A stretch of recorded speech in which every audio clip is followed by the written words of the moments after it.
What if I told you that everything you were taught about saving money is a lie designed to keep you poor? Your parents said it, your teachers said it, every financial expert says it. Save your money, put it in the bank, build a nest egg. But here's the truth nobody tells you. While you've been saving, you've been losing. Losing to inflation. Losing to the system, losing to people who understand the game you don't even know you're playing. And by the time most Americans figure it out, they've already lost decades of wealth. Today, I'm going to show you the lie, who benefits from it, and what you should actually be doing with your money. Hey everyone, welcome back to Capital and Power. Today, we're tackling something that might make you uncomfortable. Actually, it's probably going to make you angry, because we've all been sold a financial lie so big, so pervasive, that questioning it feels almost un-American. The lie? Saving money makes you wealthy. Here's why this matters right now. The average American has about $41,000 in their savings account, thinking they're doing the right thing. Meanwhile, that money is quietly losing value every single day. Not because they're spending it, because the system is designed to transfer wealth away from savers and toward people who understand how money actually works. By the end of this video, you'll understand exactly how the savings lie works, who profits from your ignorance, the historical moment this scam was set in motion, and, most importantly, what wealthy people do instead of saving. If you're tired of working hard but never getting ahead financially, this video is going to change everything. And if you want more content that exposes the truth about money and power in America, hit that subscribe button. We don't sugarcoat reality here. All right, let's break this down. Let's start with what we were all taught as kids. Save your money. A penny saved is a penny earned. Don't spend it all. Put some in the bank. Every adult in your life repeated this like gospel. Your grandparents lived by it. Your parents believed it. And now you're doing the same thing. Here's the story we were sold. Work hard, save 10–20% of every paycheck. Put it in a savings account. Watch it grow. Over time, you'll have a nest egg. You'll be financially secure. You'll retire comfortably. It sounds responsible. It sounds smart. It sounds safe. And that's the trap. Because here's what they don't tell you. That safe savings account is guaranteed to lose money. Not might lose money. Will lose money. Every single year. Let me prove it to you with simple math. Right now, the average savings account in America pays about 0.5% interest per year. Some pay less. A few pay slightly more. Let's be generous and say you're getting 0.5%.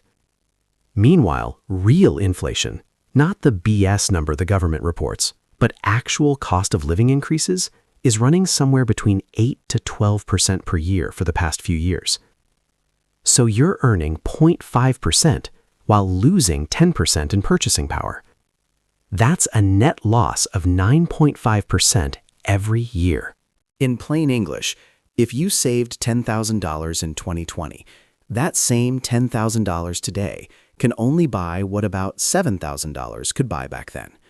You didn't spend a dime, but you lost $3,000 in real wealth. You were being responsible by saving. You were doing exactly what you were taught, and you lost money because of it. That's the lie. Saving money doesn't build wealth. It destroys it, slowly, invisibly, guaranteed. And the worst part? This isn't an accident.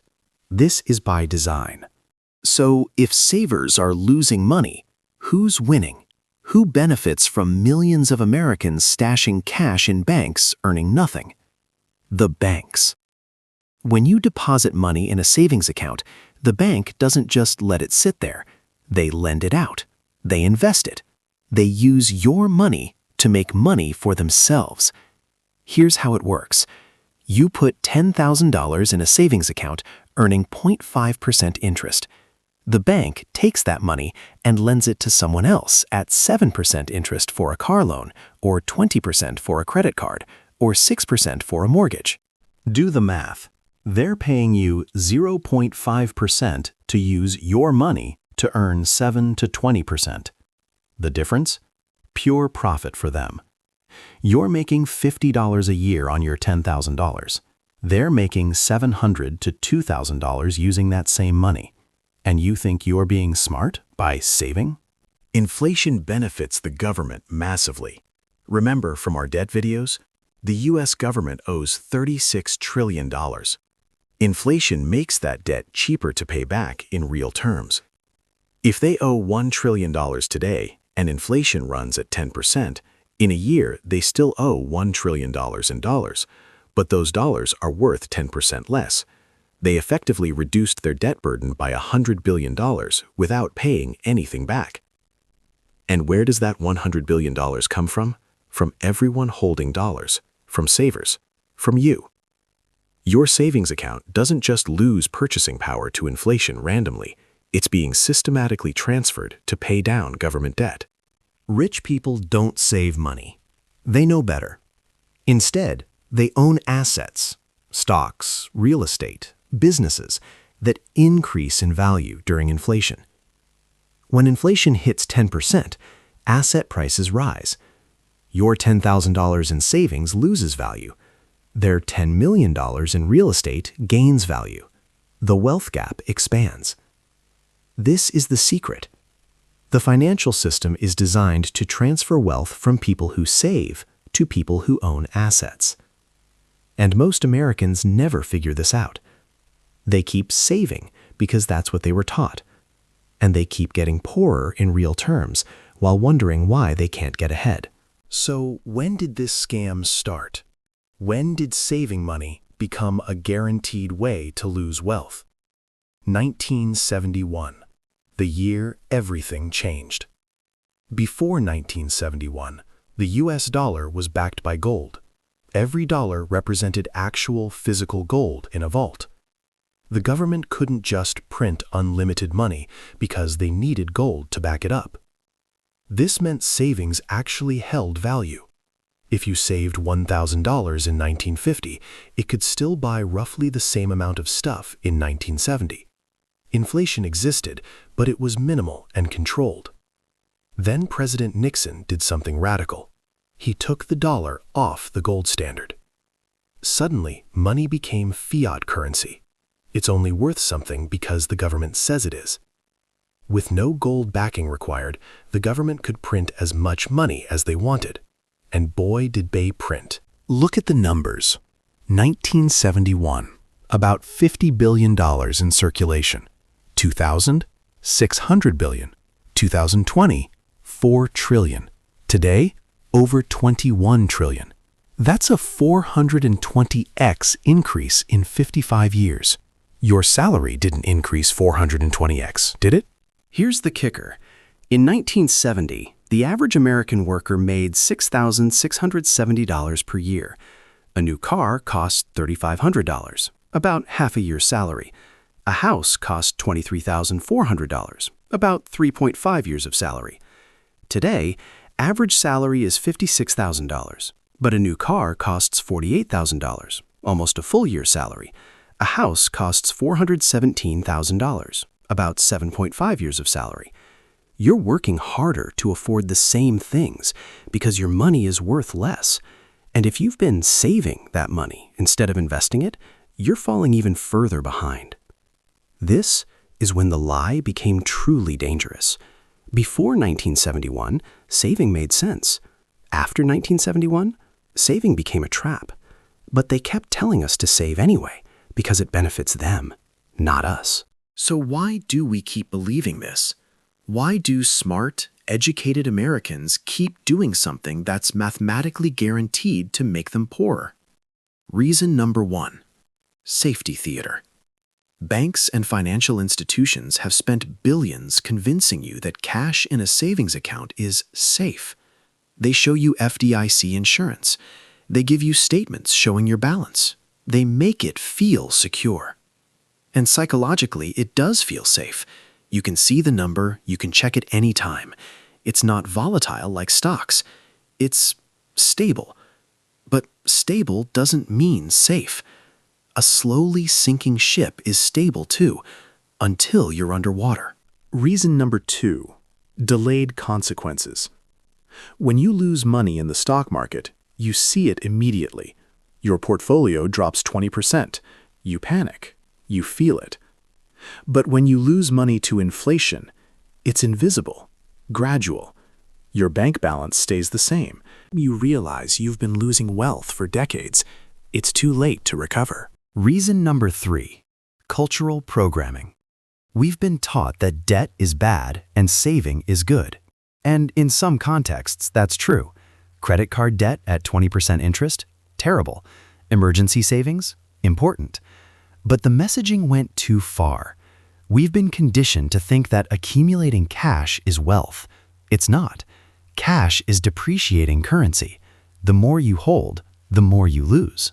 Investing feels risky. Stocks go up and down. Real estate requires large upfront capital. Starting a business could fail. Saving feels simple.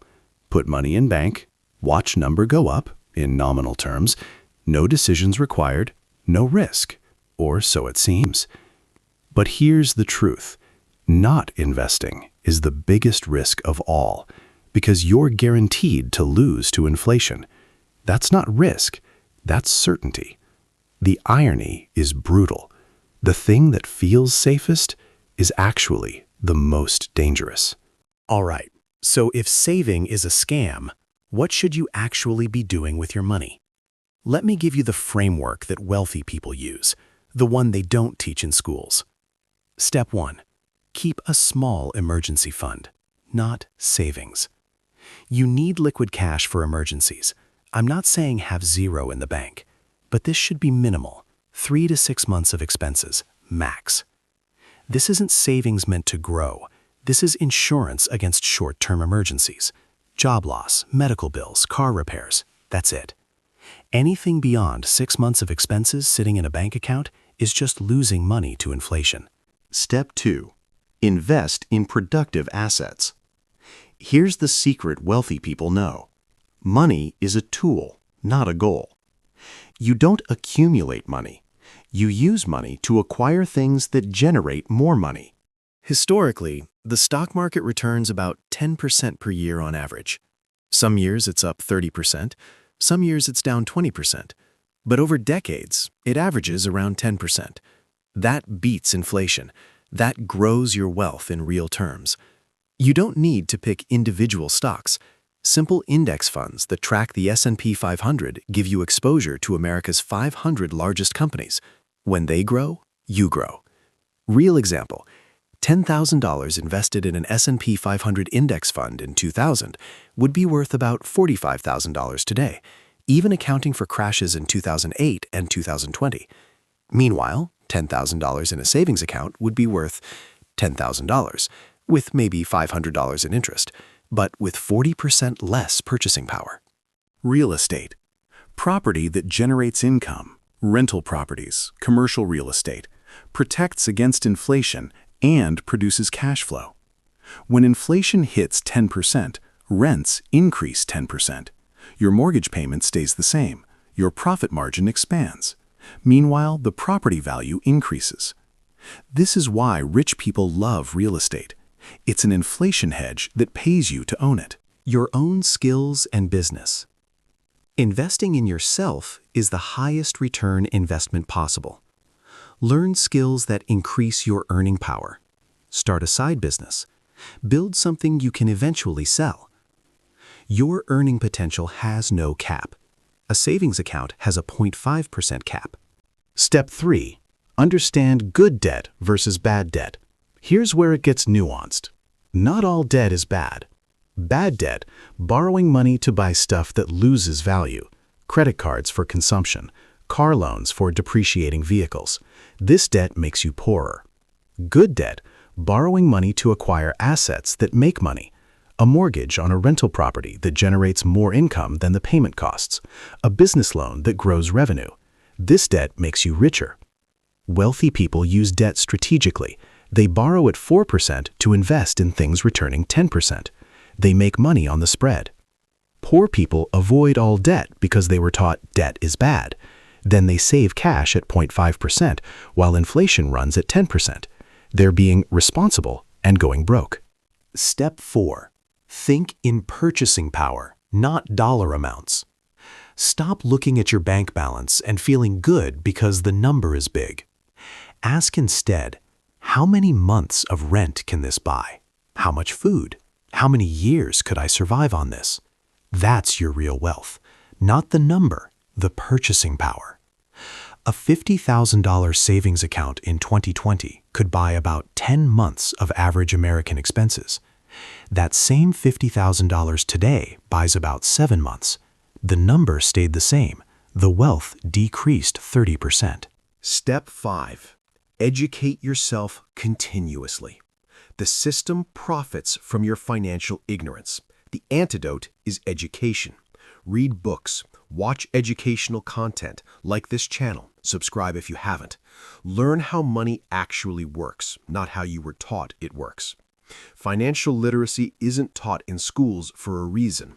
They want workers, not wealthy people. They want savers who slowly transfer wealth upward, not investors who accumulate it. Break the cycle. Let's bring this all together, because this is crucial. The biggest financial lie we were taught is that saving money builds wealth. It doesn't. It destroys wealth through guaranteed erosion via inflation. This lie benefits banks, who use your money to profit, the government, who inflates away their debt using your purchasing power, the wealthy, who own assets that rise with inflation while your cash falls. The lie started in earnest in 1971, when money became untethered from gold and governments could print unlimited currency. The psychology keeps us trapped. It feels safe. The consequences are delayed. We're culturally programmed to save, and we fear the alternative. But the alternative is simple. Keep minimal emergency cash, 3 to 6 months expenses. Invest everything else in productive assets, stocks, real estate, businesses, skills. Use debt strategically to acquire appreciating assets. Think in purchasing power, not dollar amounts. Educate yourself continuously. Here's the harsh reality. Every year you keep money in a savings account earning 0.5%, while inflation runs at 8 to 10%. You lose. You don't save wealth. You transfer it to banks, to the government, to asset owners. The system is designed this way, not by accident, by design. The question is, now that you know the truth, what are you going to do about it? If this video shattered a belief you've held your entire life, hit that like button. I know it's uncomfortable, but discomfort means you're learning something that matters. And if you want more content that exposes the truth about money, power, and the systems designed to keep you financially ignorant, subscribe and turn on notifications. We're not here to make you feel good. We're here to make you financially educated. Now, here's my question for you. What percentage of your money is sitting in a savings account right now? Comment 0 to 25%, 25 to 50%, 50 to 75%, or 75 to 100%. I'm genuinely curious where this community stands. And if you're at 75 to 100%, no judgment, but it's time to make a change. Also, tell me, what was the biggest aha moment from this video? What made you realize you've been believing the lie? Drop it in the comments. Thanks for watching. Stay educated, stay skeptical, and I'll see you in the next deep dive where we're breaking down why your 401k might not be the retirement solution you think it is. Peace.